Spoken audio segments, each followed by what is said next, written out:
Hello friends, a very good day to you. Today we are going to talk about the career of Sher Shah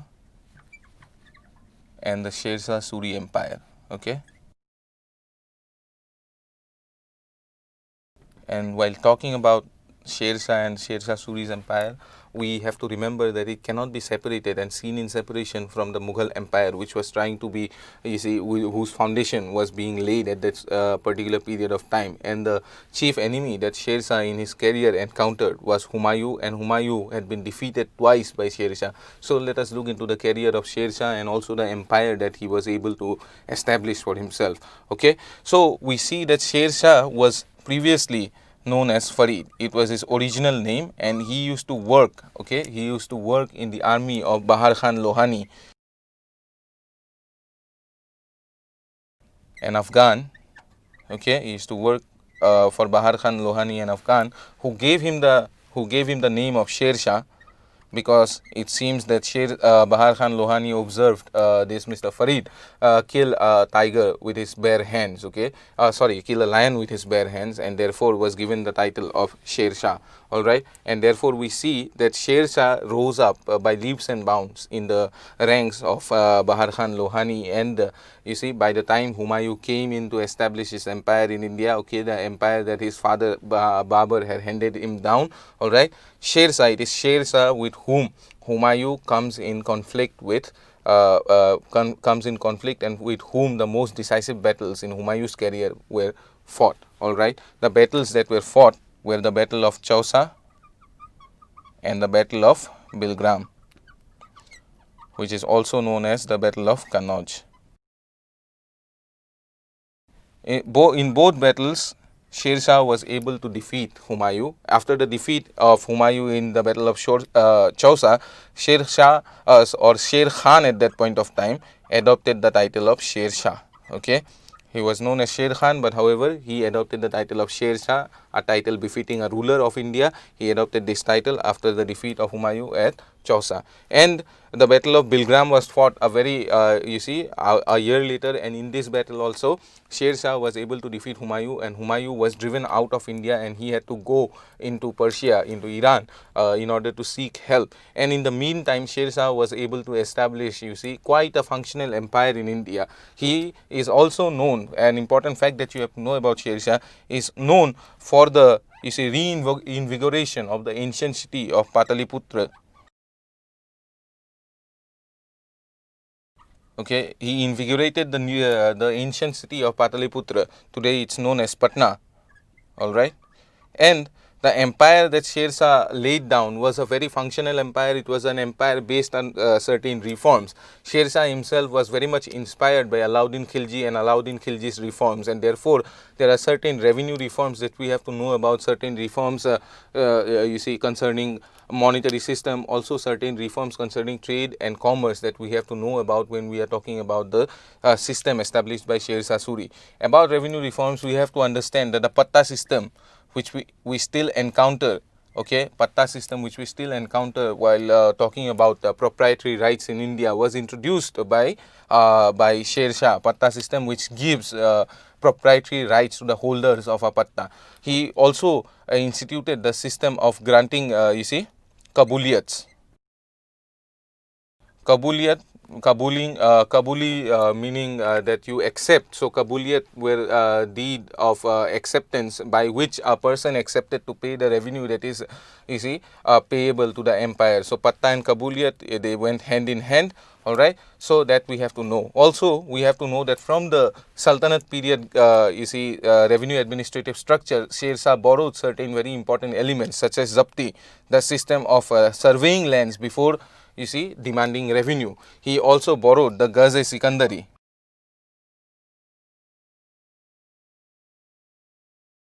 The unit of measurement, the Gaz-e-Sikandari, the unit of measurement that was laid down by Sikandar Lodi.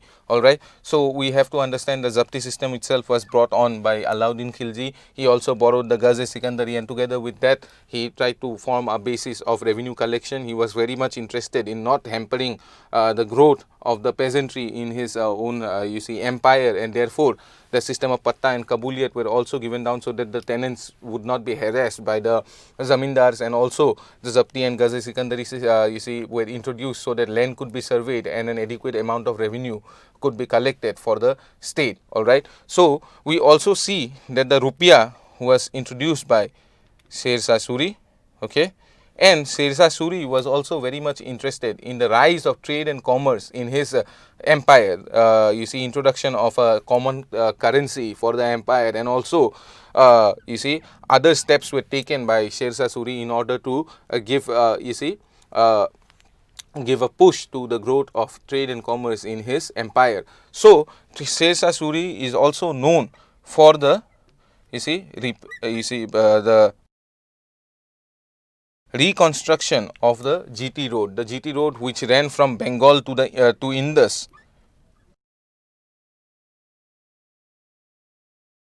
The GT road was reconstructed by Sher Shah Suri, and this road became a very important connection between the eastern and western parts of the empire that Sher Shah Suri ruled over. And on this road, certain structures came out with the name of sarais. Sarais, of course, we know are resting houses for travelers and traders, okay, and larger of these sarais were also fortified sarais, okay. The sarais were also populated by officials known as shahanas, who looked after their functioning, and we see that imperial soldiers were also placed at the fortified sarais, in which the larger sarais in which travelers and traders would take rest for the night. And we also have to understand that these sarais also took on the duties of being dagghars, okay, and the dak system being the postal system. So postal system was given a boost by Sher Shah Suri's empire. Therefore there were many reforms which took place during the reign of Sher Shah Suri, and this is the the shining features of Sher Shah Suri's empire, or the Suri empire in India. However, after the death of Sher Shah Suri, there was a struggle for the throne of Sher Shah Suri's empire, and this struggle proved to be very much detrimental to the empire itself, and the empire started or began its career of decline. And this decline starts right after the death of Sher Shah Suri, and his successors were not able to hold on to the empire that Sher Shah Suri has created, and therefore during the rule of Islam Shah,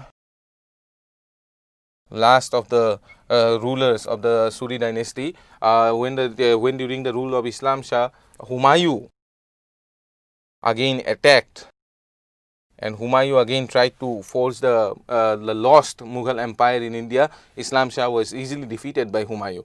Okay, Humayun had come back from Persia with the help of the Shah of Iran, who had given him and granted him an army, who had come back to capture India. Now Humayun was able to decisively defeat Islam Shah, and was able to overthrow the Suri empire in India, and was able to relay the basis of the Mughal empire in India, and thus ended the Suri empire. So for the Suri empire, these are the various features that we have to know, okay, in order to be able to write about MCQ questions, okay, in order to be able to easily solve MCQ questions. So there are certain elements which you have to understand, and these elements are the battles, and we also have to look into the various reforms, okay, various reforms that were undertaken by Sher Shah Suri. And with that, you will be well equipped to deal with the questions that will arise from the Sher Shah Suri's empire.